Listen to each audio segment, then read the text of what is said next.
নির্বাচন বানচাল করতে নানা রকম ফাঁদ পাতার অভিযোগ তুলেছে বিএনপি।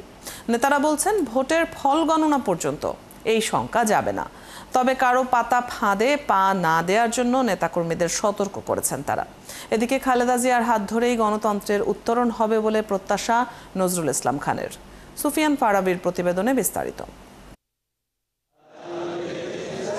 বিএনপি চেয়ারপারসন সাবেক প্রধানমন্ত্রী বেগম খালেদা জিয়ার ৮১তম জন্মদিন উপলক্ষে নয়াপল্টনে কেন্দ্রীয় কার্যালয়ে দোয়া ও মিলাদ মাহফিলের এই আয়োজন।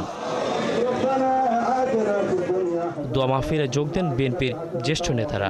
দলের নেতাকর্মীদের মনে করিয়ে দেন গণতন্ত্র প্রতিষ্ঠায় বেগম খালেদা জিয়ার আত্মত্যাগের কথা। ওনাকে যে অবস্থায় রেখে রাখা হয়েছিল, মানবেতর একটা অবস্থায় রাখা হয়েছিল, ওখানে সাধারণ মানুষ তো দূরের কথা, ওখানে গরু ছাগলও থাকতে পারে না।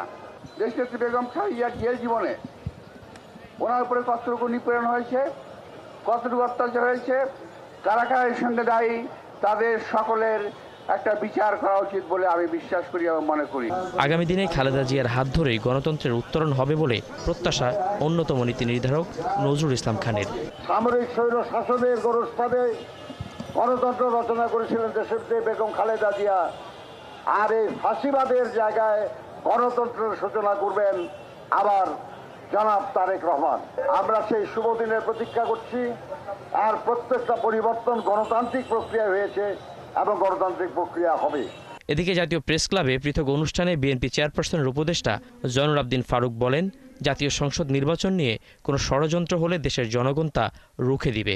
নির্বাচন নিয়ে যদি কোনো ষড়যন্ত্রে আপনারা লিপ্ত থাকেন, বিএনপির সাইফুল আলম নীরবের যুব দল লাগবে না, ছাত্র দল লাগবে না, এই দেশের মানুষ আপনাদের প্রতিরোধ করে দেবে। ওই অনুষ্ঠানে বিএনপি চেয়ারপারসনের উপদেষ্টা হারুন রশিদ জানান, জাতীয় সংসদ নির্বাচনকে যারা বাধাগ্রস্ত করতে চায় তারা গণতন্ত্রের শত্রু।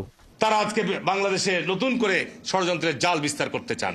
সুফিয়ান ফারাবি, ৭১, ঢাকা।